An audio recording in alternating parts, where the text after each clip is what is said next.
ఓం శ్రీ మహాగణాధిపతయే నమః. ఓం శ్రీ మహాసరస్వత్యై నమః. ఓం గుం గురుభ్యో నమః. శ్రీమాత్రే నమః. అథ శ్రీ వరమహాలక్ష్మీ వ్రతకథా ప్రారంభః. సూత ఉవాచ. సూత మహాముని శౌనకాది మొదలైన మహర్షులను చూసిలా అన్నారు: ఓ మునీశ్వరులారా, స్త్రీలకు సర్వ సౌభాగ్యములు కలుగుజేయి ఒక వ్రతం ఉన్నది.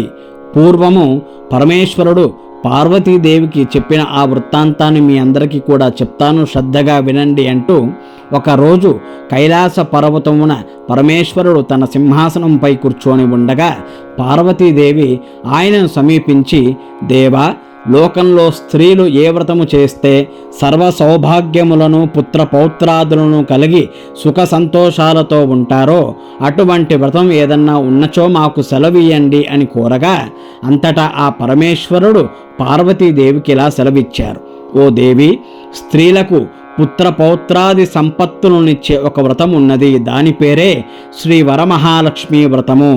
ఆ వ్రతమున శ్రావణ మాసములో శుక్లపక్ష పౌర్ణిమకు ముందు వచ్చే శుక్రవారం రోజున ఆచరించాలి.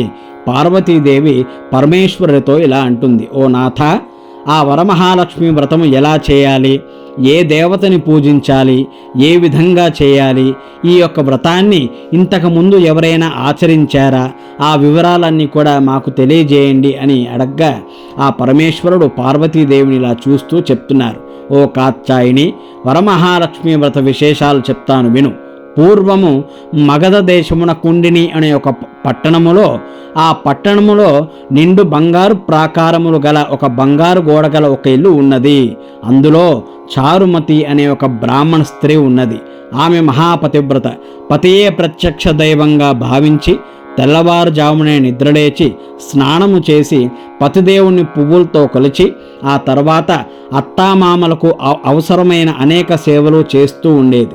ఇంటి పనులన్నీ కూడా ఓర్పుతో నేర్పుతో చేసుకుంటూ ఉండేది. అందరితో ప్రియంగా మితంగా మాట్లాడుతూ ఉండేది.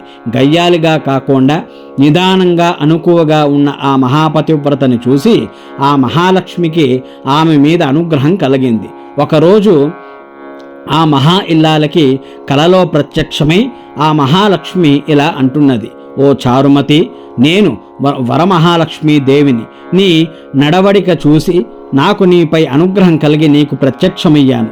శ్రావణ మాసంలో శుక్లపక్ష పౌర్ణిమకు ముందు వచ్చే శుక్రవారం రోజున నువ్వు నన్ను పూజిస్తే నీకు కోరిన వరాలను అనుగ్రహిస్తాను అని చెప్పగా అలా ప్రత్యక్షమైన అమ్మవారిని చూసి ఎంతో మురిసిపోయిన చారుమతీదేవి కలలోనే వరమహాలక్ష్మీదేవిని ప్రదక్షిణ నమస్కారాలు చేసింది. ఏ విధంగా? నమస్తే సర్వలోకానాం జనన్యై పుణ్యమూర్తయే శరణ్యే త్రిగజద్వందే విష్ణువక్షస్థలాలయే అని అనేక విధముల స్తోత్రము చేసింది. ఓ జగజ్జన్ని, నీ కటాక్షం కలిగితే జనులు ధన్యులవుతారు, విద్వాంసులవుతారు, సకల సంపన్నులు అవుతారు. నేను పూర్వజన్మలో చేసిన పూజా ఫలితం వల్లనే నాకు నీ దర్శనము కలిగినది అని మనస్సులో ఆ వరమహాలక్ష్మీదేవిని సంతోషంతో పూజించినది. ఆ వెంటనే మెలకువ వచ్చి చూస్తూ ఉండగా నాలుగు వైపులా చూడగా ఆ చారుమతికి ఆ వరమహాలక్ష్మీదేవి కనపడలేదు. అప్పుడు ఆమెకు అర్థమైంది, నేను కలగన్నాను అని. వెంటనే భర్తని అత్తామామలను నిద్రలేపి ఈ విషయమంతా కూడా వారికి చెప్పగా వారెంతో సంతోషించారు. ఈ యొక్క స్వప్నము చాలా ఉత్తమమైనది. దేవి ఆనతి ప్రకారము నువ్వు తప్పకుండా ఆ వ్రతాన్ని చేయి చారుమతి అని వారు అన్నారు.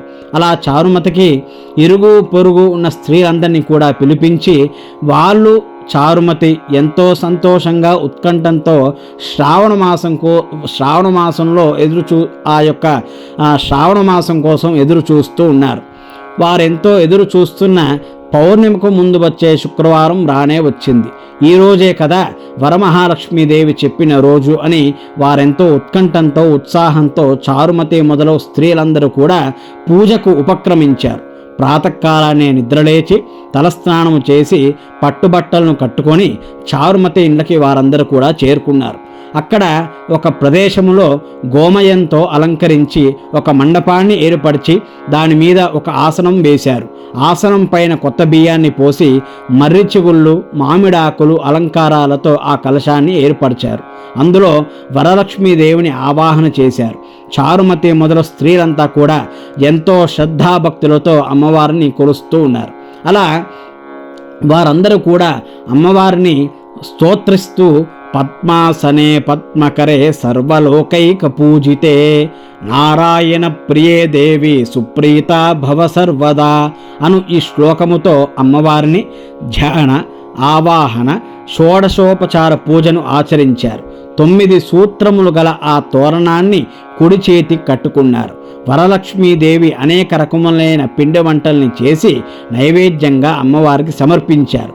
దాని తర్వాత ప్రదక్షిణ చేస్తూ ఉండగా ఆ స్త్రీలందరికీ కూడా మొట్టమొదటి ప్రదక్షిణ చేయగా గల్లు గల్లుమని శబ్దం వినపడింది. వెంటనే తమ కాళ్ళను చూస్తూ ఉండగా గజ్జలు మొదలైన ఆభరణాలు కనిపించాయి. చారుమతి మొదలైన స్త్రీలంతా వరలక్ష్మీదేవి కృపాకటాక్షం వలన ఇదంతా కూడా జరిగింది అని రెండో ప్రదక్షిణ చేయగానే వారి చేతులకు దగదగలాడే నవరత్నాలతో కూడిన కంకణాలు మొదలైన ఆభరణాలు కనిపించాయి. ఇంకా వాళ్ళ ఆనందానికి ప్రత్యేకంగా చెప్పక్కర్లేదు. మూడో ప్రదక్షిణ పూర్తి కాగానే ఆ స్త్రీలంతా కూడా సర్వాభూషాలంకృతై ఉన్నారు. చారుమతి మొదలైన ఆ స్త్రీలు ఇల్లంతా కూడా స్వర్ణమయం అయ్యాయి. రథ, గజ, తురగ వాహనాలన్నీ కూడా ప్రసాదింపబడ్డాయి. చారుమతి ఇంటి నుంచి ఆ స్త్రీలు తీసుకుపోవడానికి వారి ఇళ్ళ నుంచి గుర్రాలు, ఏనుగులు, రథాలు, బండ్లు వచ్చాయి. ఆ స్త్రీలు చారుమతితో కలిసి వారి చేత శాస్త్ర ప్రకారంగా పూజ చేయించి బ్రాహ్మణోత్తమునికి గంధము, పుష్పము, అక్షతలతో పూజించి 12 కుడుములను వాయనంగా ఇచ్చారు. దక్షిణ తాంబూలాదములను ఇచ్చి నమస్కరించగా ఆ పురోహితుడు అనగా బ్రాహ్మణుడు వారిని ఆశీర్వదించారు. వరలక్ష్మీదేవికి నైవేద్యంగా పెట్టిన పిండి వంటలను బంధుమిత్రులతో కలిసి వారు ఆ యొక్క ప్రసాదాన్ని స్వీకరించగా అలా వ్రతం చేసుకున్నాక ఆ గుర్రాలు, ఏనుగులు మొదలైన వాహనాలు ఆ గుర్రాలు వాహనాలతో వారి ఇళ్లకు బయలుదేరుతూ ఉన్నారు. వారు ద్రోవలో చారుమతి భాగ్యమును తమ భాగ్యముగా ముచ్చకించుకుంటూ వెళ్ళారు.